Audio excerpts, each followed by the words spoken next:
hands-on backflow devices. This is, now we've gone over backflow devices in a previous video with a study guide.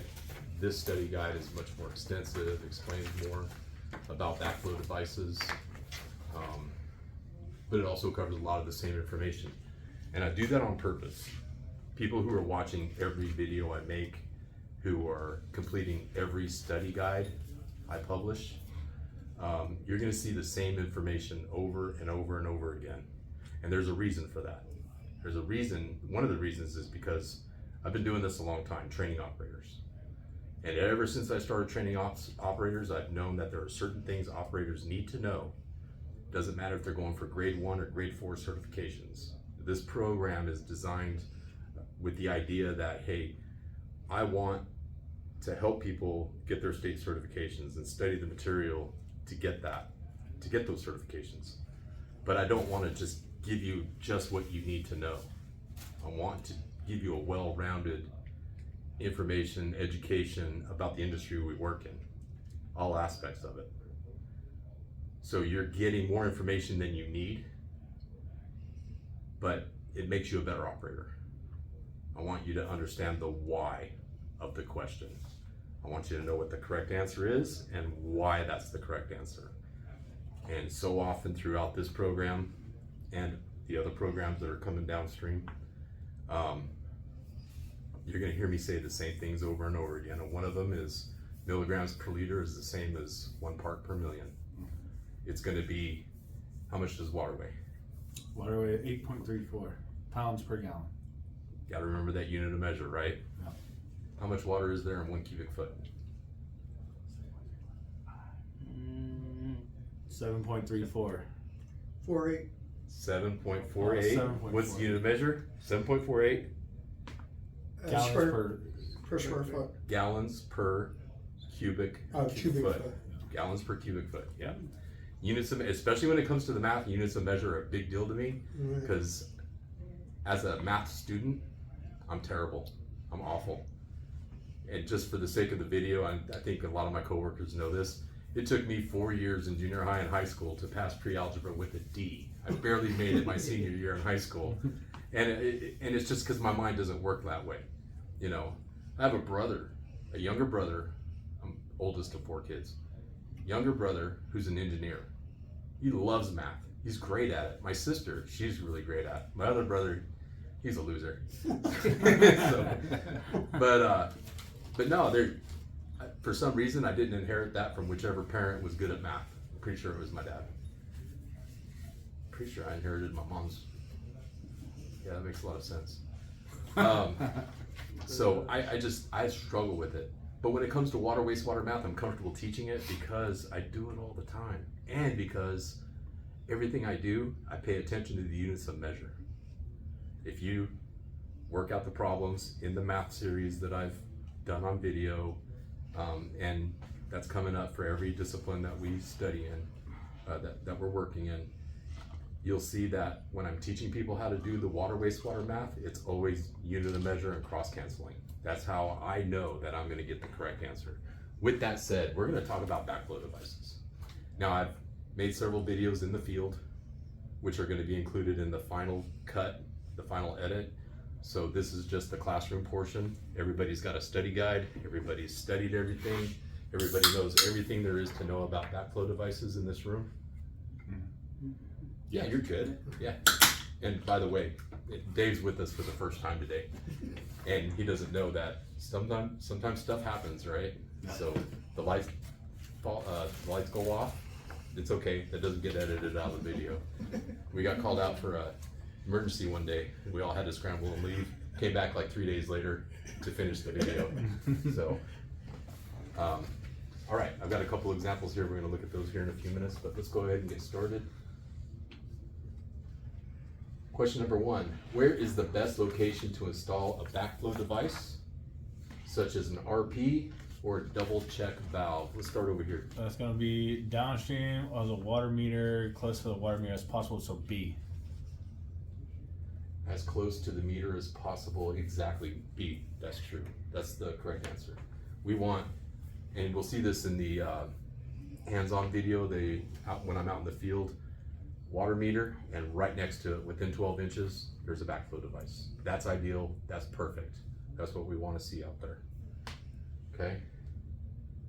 Question number 2, backflow devices should be installed in an accessible location, blank, above grade, so they can drain properly and the dump will never be submerged.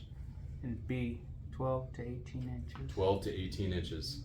We never ever install a backflow device in a floodplain.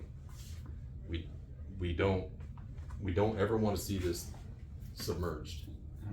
I was driving down the road in another city, not here, not in this area, and I saw a backflow device installed in a what we call a stormwater retention basin.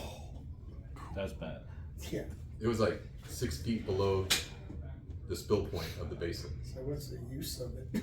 Exactly, right? So in Arizona, we get these monsoon rains, and once in a while, they roll in and they dump several inches of rain in a very short period of time, and those stormwater basins, they Yeah. fill up. They fill up and they could be several feet deep. Yeah, and they take That weeks backflow to device empty. won't have a Yeah. chance. Number 3, under normal operations and static utility pressure, the zone within an RP will be at blank PSI less than the supply, That would be C5. 5 PSI. So, backflow device, like an RP, has a zone right in the middle. Usually it's between 2 check valves. It's always between 2 check valves. I don't know why I said usually. So the first check valve, the spring is rated to open with 5 PSI of pressure against it. So if the pressure in the area is at 30 PSI, the water pressure on the utility side, the utility pressure is gonna press on that first check. It's gonna open and allow water into the zone. We call it the zone, so that's reduced pressure zone. And that's just because the spring is designed to allow that to happen, okay? Now, it's gonna take another PSI or so to get through the second check. The way these are designed is they mechanically sense the pressure upstream and downstream. So if we get more pressure, if you get back pressure on the backflow device, it's going to close the checks and open up the dump. It's gonna open up the drain port. So there's a valve right there at the bottom at the drain port. It'll open that up and it'll dump water. So if you're driving down the street, and I saw that about a year ago at one of our fast food restaurants down the road here, drove by and I saw it just dumping. And of course we make a phone call because we all work for the utility, because as we're driving down the road, we're paying attention, right? We're paying attention to the ARVs that we know are out in the system, the backflow devices, even though they belong to customers, they're still required to get those tested annually. And if they're dumping like that, we take note of it and we make sure the right people know, because that needs to get checked out. We need to protect our water supply. Our first job is to protect the health and safety of our customers. That also prevents contamination that's in your line, right? That's why Right. it's dumping out, Yep. to prevent So if backside you see spillage. one dumping out, something's occurred. Either that backflow device has failed, or there's back pressure on that device and it's doing its job. Okay. But it still needs to get tested. It still needs to get inspected, tested, recertified, because it dumped. All right. Number 4, which component is used to isolate a backflow device? That's gonna be isolation valves located upstream and downstream of the backflow device. C. C, exactly. So every backflow device has a upstream and downstream isolation valve. So here we have, this is an RP, reduced pressure zone. You see on the arrow, it indicates the flow of water coming through the device. So this is the upstream side, this is the downstream side. This valve is open, you can see because the handle is in line with the valve. It sits just like this. So as the water's flowing in, it goes through this first isolation valve, the first check. This is a diaphragm. There's another check here to the vent or the drain or the dump. Different people call it different things. The second check, this is the downstream isolation valve.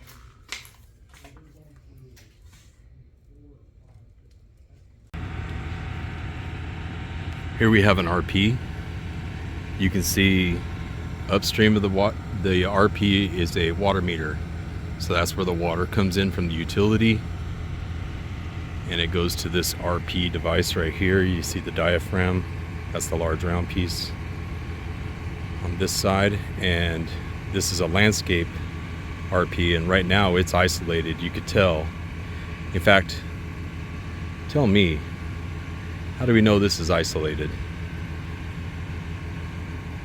I'll give you a few seconds to look at that.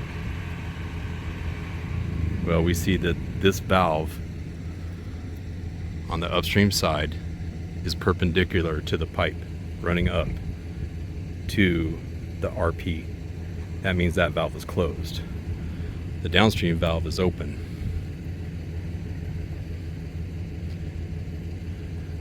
You can see the two check assemblies, the one at the top and the one at the bottom, the petcocks used to test it. So this one right now is out of service, and that's fine. It's a landscape meter, belongs to an HOA.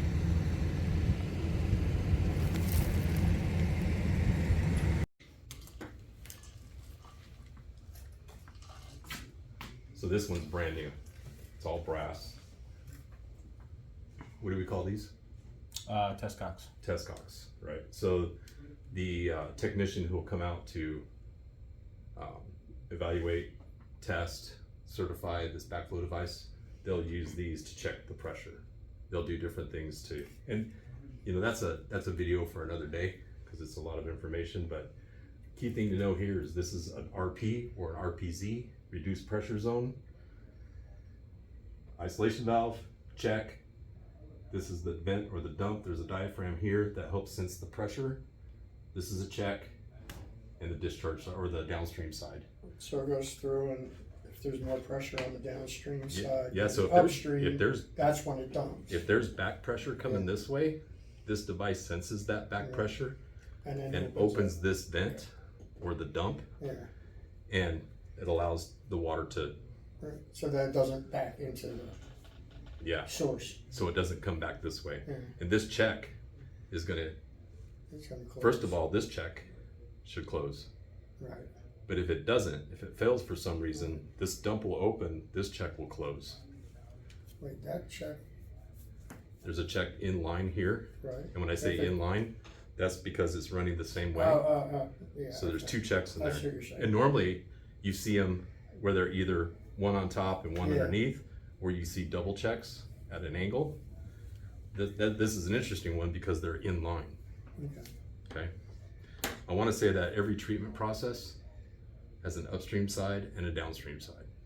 Water comes in, water goes out. You have pumps. Every pump has a suction side and a discharge side. That's a general rule. Doesn't matter what you do in water or wastewater. You can use those terms. Okay. Number 5, during annual testing of a backflow device, the technician will use these components to measure pressure in PSI. B, test cocks. Test cocks, B. Thanks for not laughing like a 12-year-old, Brian. Number 6, this component within some backflow devices senses pressure and will open or close to allow flow or stop flow That would be and protect the potable water supply. Dave. That would be C, a check assembly. A check assembly. Very good.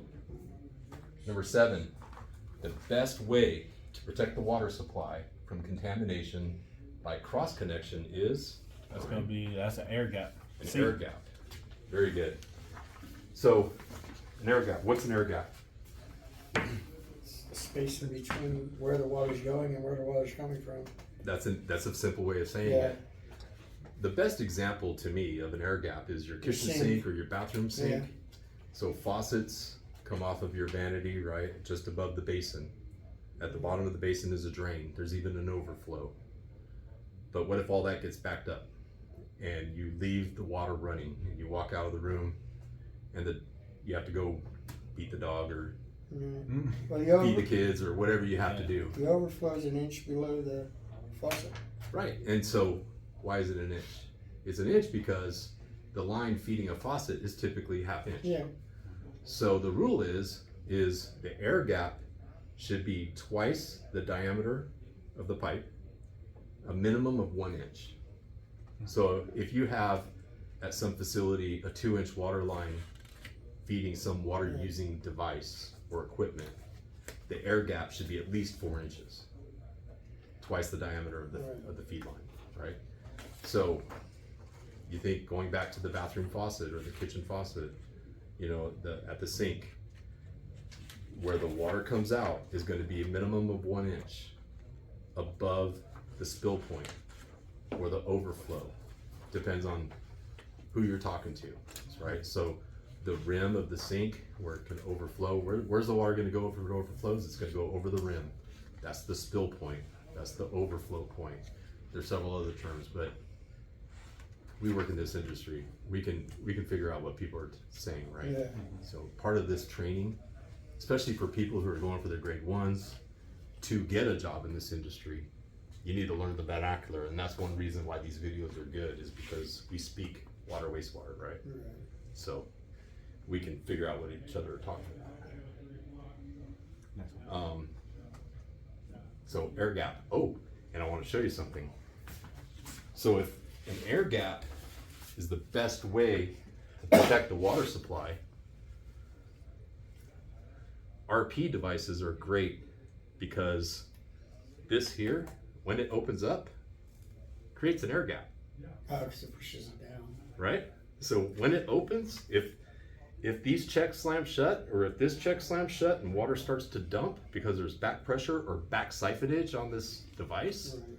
it's going to sense it, it's going to open up this vent and dump water, creating an air gap. Yeah. Basically, because it's So- 18 inches off the ground. So an air gap is the best way to protect the water supply. You talk to any backflow, any certified tester or maintenance technician, the guy that rebuilds these things, they're going to tell you the RP, also known as an RPZ, is the best device that you can use because it creates that air gap. All right.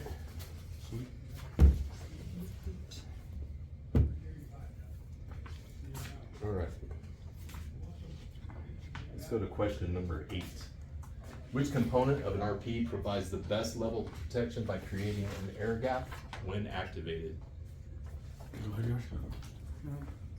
Yeah. That would be D, the check assembly for the relief vent. Very good. And we were just talking about that, right? That creates the air gap. Very good. Okay, See, so now I like that. yeah, I like these too. Broken, yeah. I like these diagrams, the Because it just cutaways. explains everything because you Oh, can yeah. see it. Yep. So what we see here is, and it's kind of hard to tell, I think, if you're sitting across the room, but this is an RP, or excuse me, this is a double check. I don't see an RP device in the middle. So this is a double check. The water's coming in this way. The pressure pushes this spring open, 5 PSI. So it's a loss of 5 PSI when it gets to the center chamber upstream of the second check. That second check is designed to open with another additional 1 to 2 PSI. So the customer is going to see probably 6, 7, 8 PSI loss from the utility side to the user side.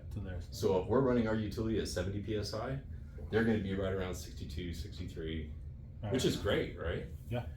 So now the interesting thing about this one is, and this is one reason why I threw it up here, I wanted to talk about it, especially if you're going for a grade 2 distribution in Arizona, is if a technician needs to take this backflow device offline for testing, which they do, they have to isolate the check during their inspection, during their testing. But let's say there's a business like a hospital. They need water 24 hours a day. They can't go without water, even a brief shutdown or an outage, like we like to call it. So what you have to have is a second bypass assembly that is equal or better protection. So an RP device offers more protection than a double check. And in this case, we have a double check, which is the main service, but on a temporary basis, while that's isolated, this bypass is open to an RP, or excuse me, to another double check. I don't see an RP device there. So the water is flowing through here. There's the first check, there's the second check, which allows water to go past the large assembly, the main assembly, and continues providing service to the customer. That's cool. You don't have the volume because it's much smaller, Yeah. but you You have still water. have water. Isn't that interesting? Yeah. They have some that go around them too, don't they? It They just go depends around on the device and what Yeah. it is, and The way it's plumbed. those are RPs. Yeah. Okay, here we have a double check valve assembly. You can see the upstream side. I got the blue stake coming in. That's the water service coming in.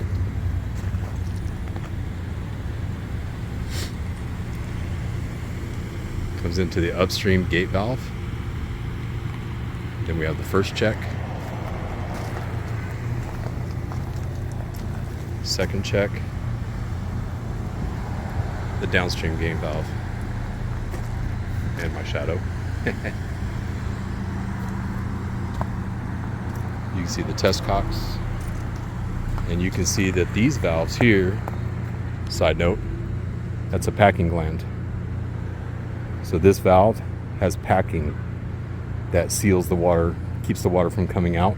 So if it does start to leak, if the valve does start to leak here, then you can adjust a quarter turn at a time until you can't adjust it down anymore, and that's when you need to replace the packing. The packing is like a rope.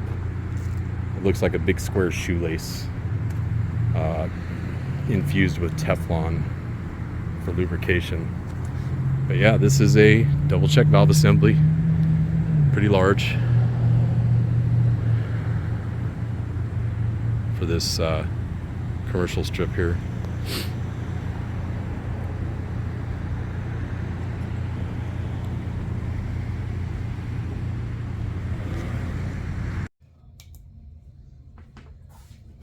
Question. Oh no, here's another cutaway. And this is an RP.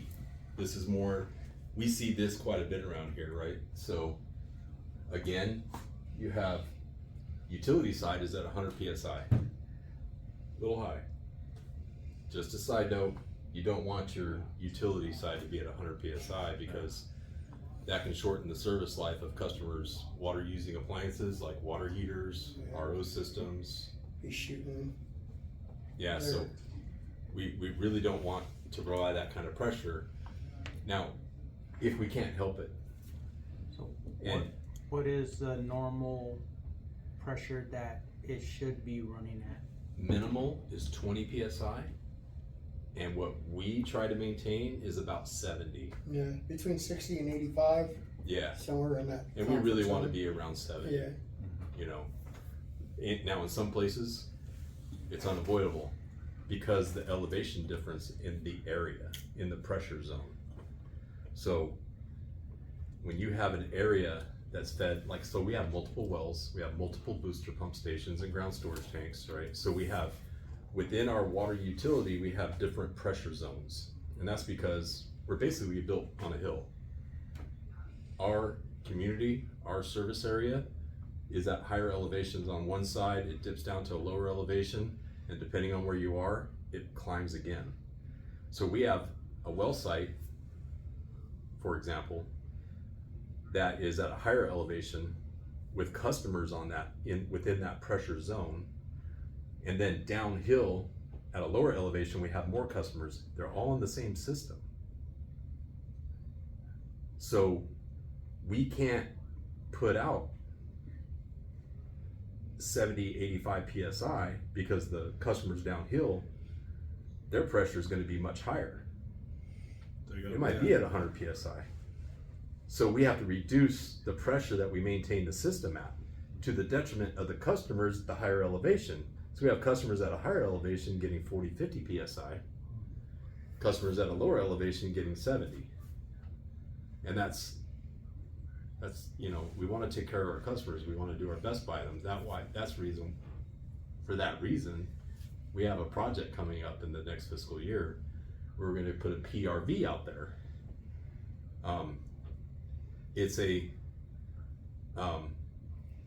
We're going to put out a device that's going to regulate the pressure upstream and downstream. It's going to equalize it. So hopefully we'll be running around 70 PSI in both sides. So what we're doing is we're taking that one pressure zone and dividing it in two. One portion is going to be one portion is going to be made into a separate pressure zone from the entire pressure zone that exists right now. So hopefully we'll be able to level everything out with a pressure reducing valve. You hear PRV, and in this case it's a pressure reducing valve. But yeah, anyway, so 100 PSI here, 5 PSI to push this check open. So in the middle here, in the zone, it's 95. Another 1 PSI pushes this check open and allows water this way. Okay.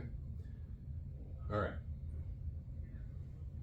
So number 9, when an RP is spilling water from the relief port, this indicates, Brian. It's gonna be all the above. D.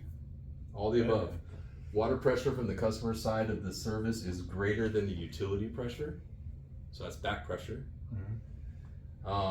Back siphonage may have occurred. That's when,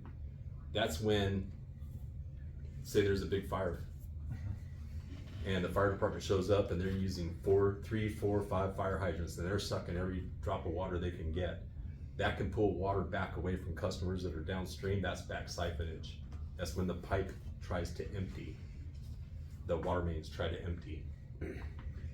C, the backflow device must be repaired or replaced and certified by a qualified technician. So, all the above.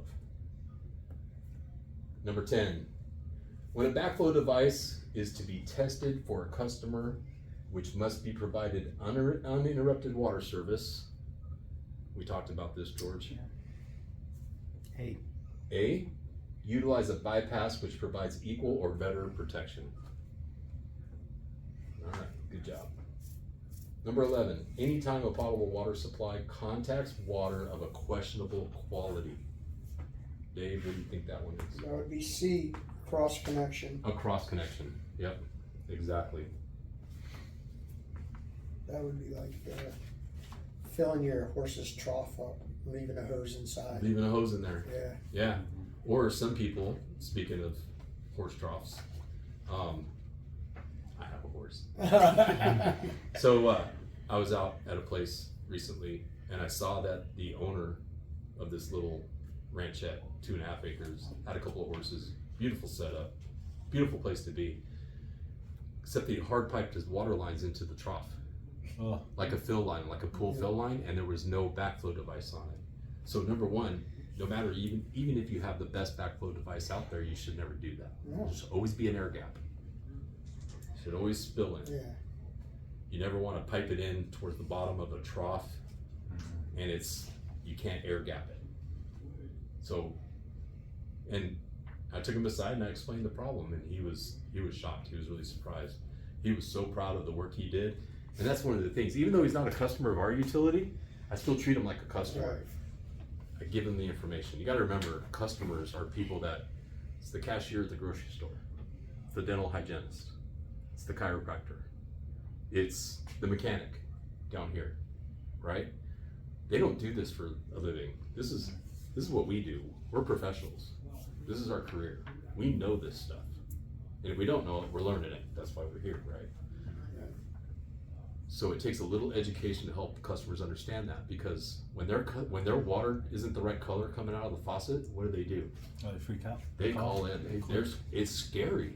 Imagine where they're at from their perspective.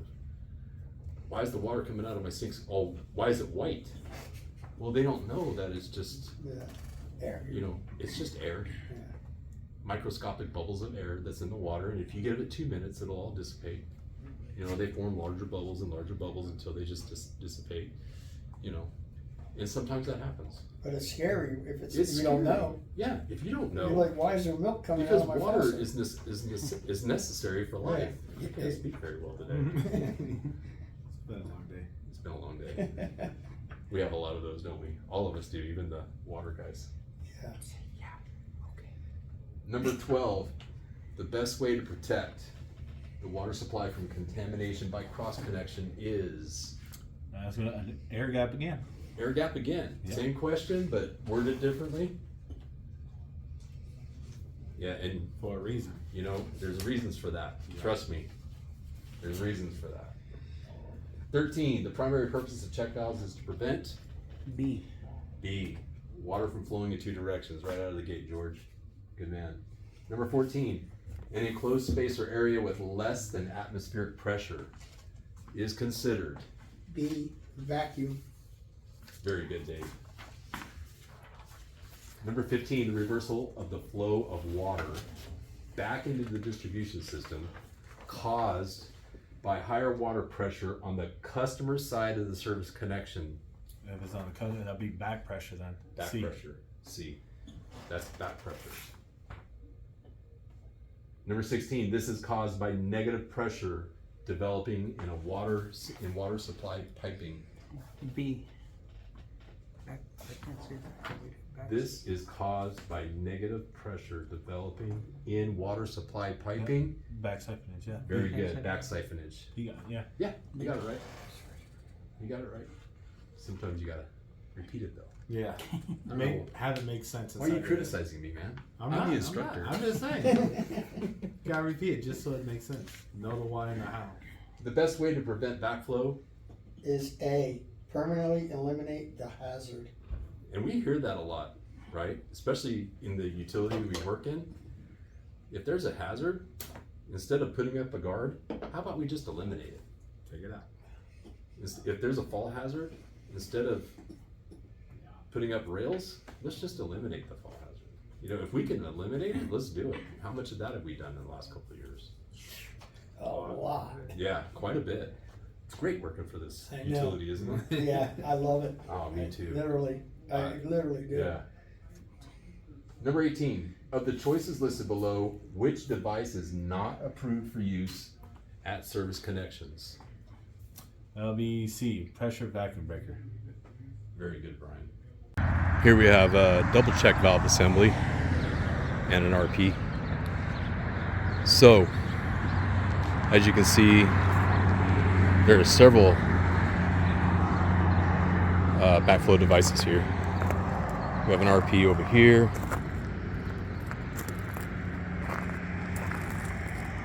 Yeah, the meters. You have my shadow. And you can see this unit has the gate valves upstream and downstream, petcocks for the testing ports on a T.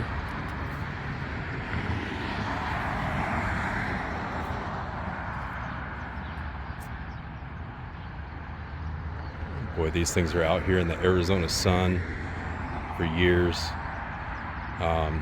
But they're tested annually to make sure that they work, that they operate the way they're supposed to. You can see the water comes in through that upstream gate valve assembly to the first check. The spring is designed to reduce the pressure 5 psi to the zone that's in the middle. The reduced pressure zone is 5 psi less than the utility side, and then just a few psi different on the downstream check. That RP, that zone, reduced pressure zone there, is designed to sense when there's back pressure or back siphonage on the system and dump water out of the drain or the dump. I've heard it called several different things, but I like these. These are my favorite, especially for a large service. So.